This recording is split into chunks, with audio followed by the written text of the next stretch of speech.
Hola, buenas, soy Zaida. Bienvenidos a esta comunicación. Os doy las gracias por estar, por asistir a ella y por tener interés en este tema. Y bueno, sin más preámbulo, voy a comenzar con la comunicación que se llama Memoria, extrañamiento y paraísos perdidos, la realidad total de Felisberto Hernández, que es un estudio que he llevado a cabo. Bien, voy a comenzar por una breve biografía del autor, muy breve. Feliciano Felisberto Hernández es considerado uno de los más grandes escritores latinoamericanos del siglo XX.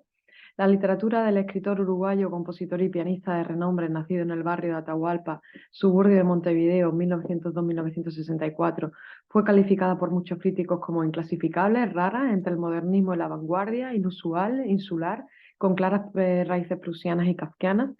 Antes de consagrarse como escritor, Feliberto Hernández comenzó a estudiar piano a los 9 años.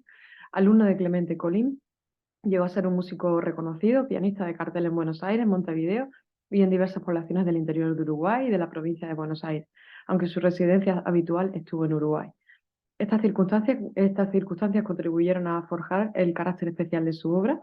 En 1925, con la publicación de su primer libro, Fulano de Tal, Felisberto Hernández comenzó a abandonar progresivamente la música hasta dedicarse por completo a la escritura. Se ha tratado de situar el autor y su obra en los albores del realismo mágico por presentar su escritura a elementos de este movimiento literario. Sin embargo, en la lectura de sus obras transitamos por realidades muy alejadas de las conocidas o de las que hallamos en los imaginarios de otros autores, razón por la que Feliberto Hernández ha sido considerado un escritor único, difícilmente comparable a sus coetáneos, sus predecesores o los que le sucedieron. En su narrativa se mezclan vivencias y lugares autobiográficos con elementos puramente fantásticos. Autores de la talla de Julio Cortázar, Juan Carlos Onetti, Gabriel García Márquez e Italo Calvino expresaron su admiración por la obra de Felisberto Hernández, a quien consideraron un maestro. Algunas de sus palabras, por ejemplo, de Carlos Onetti, nunca fue ni será un escritor de mayoría. Hernández fue uno de los más importantes escritores de su país. Italo Calvino afirmaría que Felisberto no se parece a nadie. Julio Cortázar, en el prólogo que escribió para la obra del autor uruguayo La casa inundada, y otros cuentos en 1960, afirma que releyendo a Felisberto he llegado al punto máximo de este rechazo de la etiqueta fantástica. Nadie como él para disolverla, en un increíble enriquecimiento de la realidad total. Y bueno, ya sin más dilación, os comento un poco en qué consiste el estudio. En el estudio se analizan fragmentos de algunas de las obras pertenecientes a diferentes etapas vitales del autor, tales como Libros sin tapas de 1929, La cara de Ana de 1930, Las hortensias, por los tiempos de Clemente Colín, El caballo perdido, su recopilación de cuentos Nadie encendía las lámparas, entre otras. Obras en las que es difícil discernir la delgada línea que separa la realidad de la ficción, en la que recuerdos, extrañamientos y paraísos perdidos parecen estar en el sustrato y envoltura de toda su narrativa. La mayor parte de su obra transcurre en la memoria, mezclada con la curiosidad, la duda y el misterio surgido de situaciones cotidianas presentes en los rastros y objetos olvidados, según palabras del propio autor, en aquello que todavía no sabe qué es. Espacios en los que Felisberto Hernández encuentra una de las maneras más interesantes de crear la ficción en su obra, siempre impregnada por lo poroso de la memoria, para el olvido y el drama que supone la certeza de lo irrecuperable. En esta comunicación, sin embargo, por una cuestión de tiempo, no podré comentarlas todas, por lo que voy a explicar por un lado los elementos presentes en todo en su imaginario creativo, ilustrándolos con fragmentos de sus obras, y comentaré además los rasgos particulares de su recopilación de cuentos de 1947, que es Nadie encendía las lámparas, de la que leeré y comentaré el relato homónimo contenido en esta obra y otro de sus cuentos que recibe el nombre del Acomodador. Bien, en cuanto a los elementos generales presentes en toda su obra, lo primero tenemos que fijarnos en la forma de escritura. El ritmo musical rige la organización de las palabras, siguiendo pautas analíticas y de dislocación propuestas por el músico contemporáneo, que en el lenguaje se verán plasmadas en una forma de objetos tratados como sujetos y viceversa, y lo mismo ocurre con lo concreto y lo abstracto. Esta libertad de composición y escritura es la que da forma a la estética antirrealista predominante en su obra y que es precisamente la que da paso al extrañamiento frente a las convenciones sociales y al curso y la interpretación común normal de los hechos. En su escritura es frecuente también la sinestesia, tan usada en el modernismo, en la que sonidos, olores y efectos visuales se entremezclan. En su biografía, las diferentes etapas vitales del autor, infancia, adolescencia y edad adulta, condicionan su obra y son motivos temáticos recurrentes en la construcción de la ficción. Entre 1938 y 1944 se distingue una segunda etapa en su escritura, en la que este recurso se intensifica. Eh, y encontramos entre sus personajes el pianista itinerante, el escritor que lee su creación al auditorio, el niño que aprende música. Todos sus yo vitales van apareciendo en forma de protagonistas que rara vez tienen nombre. Entran en juego también la memoria, el contexto social, la modernización rechazada por la fantasía y la presencia de la ficción prusiana en la búsqueda de un tiempo perdido. Podemos verlo, por ejemplo, esto en los tiempos de Clemente Colín. ¿Vale? Leo un poco solo de esta obra, es una obra publicada en 1942, cuando dicen, los tiempos modernos, los mismos en que anduve por otras partes y mientras yo iba siendo de alguna manera otra persona, rompieron aquellas quintas, mataron muchos árboles y construyeron muchas casas pequeñas, nuevas y ya sucias, mezquinas, negocios amontonados, como veis, ¿no? El recurso. Luego tenemos otro recurso, otro elemento más clave en su obra, que es memoria e identidad.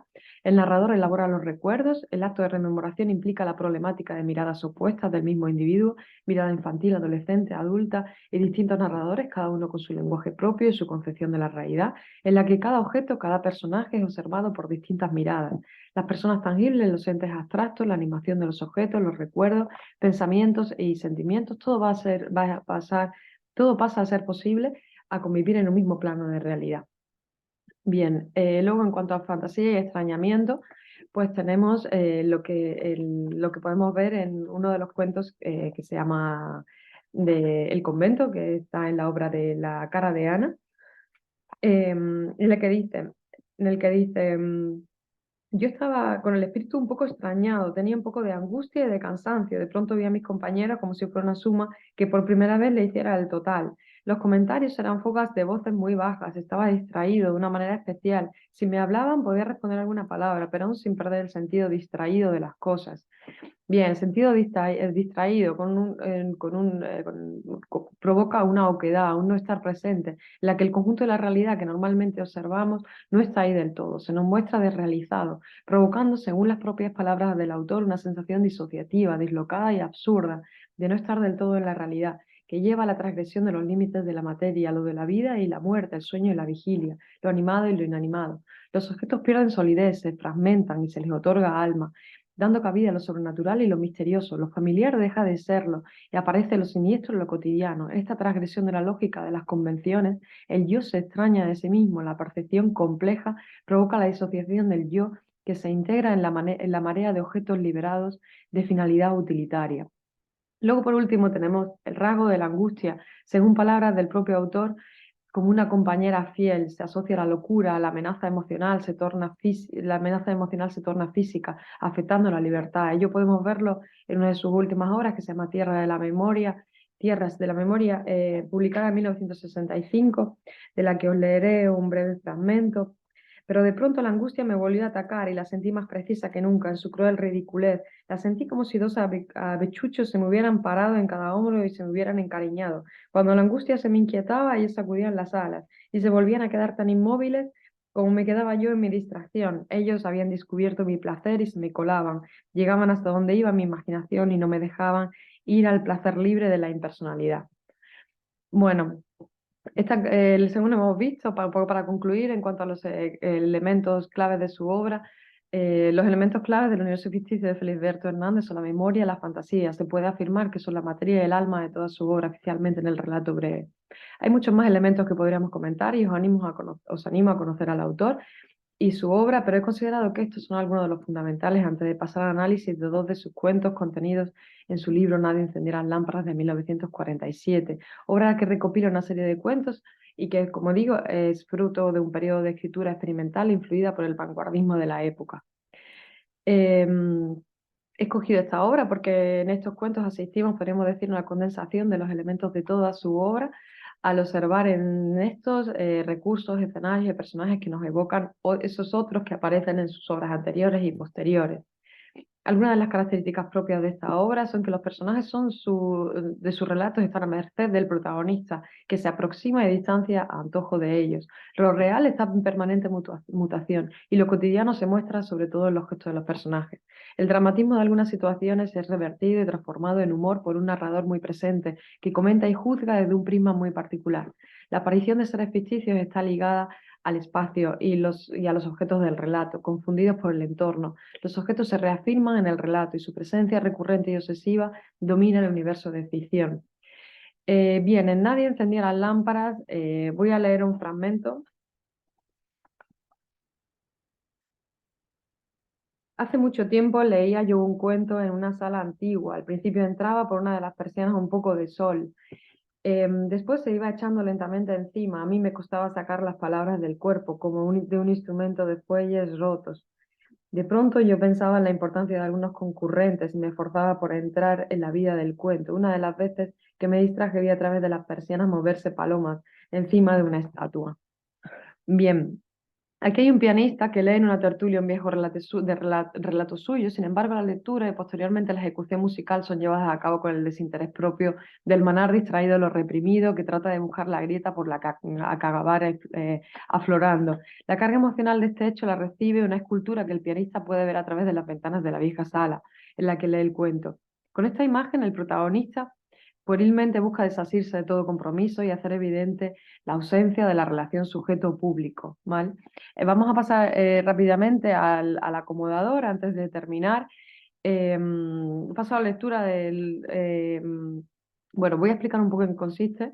Es considerado uno de los cuentos más marcadamente fantásticos de su obra, El acomodador que nos desacomoda, en el que presenciamos la actividad secreta del protagonista, un acomodador de cine insatisfecho. El detonante de lo sobrenatural lo hallamos en la convivencia en el mismo personaje de una inferioridad social que lo condena a la servidumbre y una supuesta superioridad intelectual que no puede desarrollarse.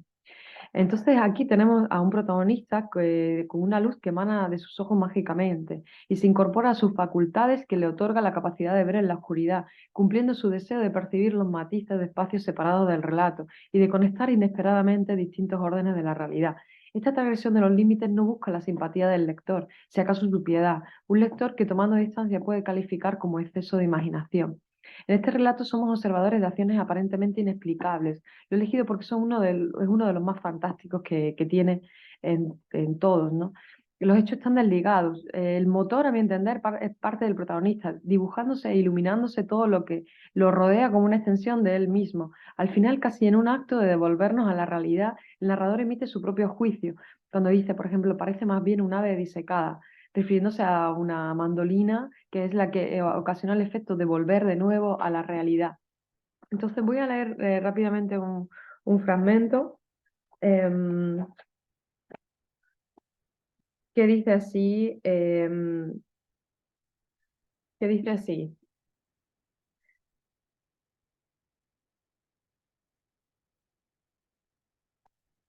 La luz, momento, perdón, disculpad. Cada noche yo tenía más luz. De día había llenado la pared de clavos y en la noche colgaban objetos de vidrio o de porcelana. Eran los que se veían mejor. Guardaba copas atadas del pie con un hilo, botellas con el hilo al cuello. Una noche me atacó un terror que casi me lleva a la locura. Bueno, este autor le sale una luz de sus ojos. Entonces, a partir de ahí comienza como todo lo que está, toda su realidad comienza a verse modificada por esa luz que sale de sus ojos. Bien, para ir concluyendo la comunicación, me gustaría terminar con unas palabras de Cortázar a Felisberto Hernández en una misiva que le dirigió tras su muerte y que dice: tus relatos son cartas a un futuro en el que poco a poco van apareciendo los destinatarios que tanto te faltaron en vida. Con esta comunicación he pretendido de alguna manera que entrásemos en el imaginario de Felisberto Hernández, pues en mi humilde opinión creo que es lo que el autor anhelaba al escribir, quizás no tanto una comprensión, sino más bien una inmersión de la que difícilmente se sale indiferente, si acaso extrañado. Por lo que espero que lo que os hayáis oído esta comunicación, al igual que yo, tengáis un interés ahora más mayor por el autor y os vayáis impregnados de ese algo desconocido característico de sus creaciones, que al menos en mi caso siento provocan un ensanchamiento de los límites de nuestro mundo, sino una desaparición al ser testigo de la convivencia del presente, memoria e imaginación en un mismo plano de realidad, y que incluso viene a poner palabras a miradas y percepciones ya descubiertas por algunos de los lectores y hoy de los escuchantes antes del conocimiento de su obra. Bueno, pues muchas gracias por escuchar y espero veros en la próxima. Chao.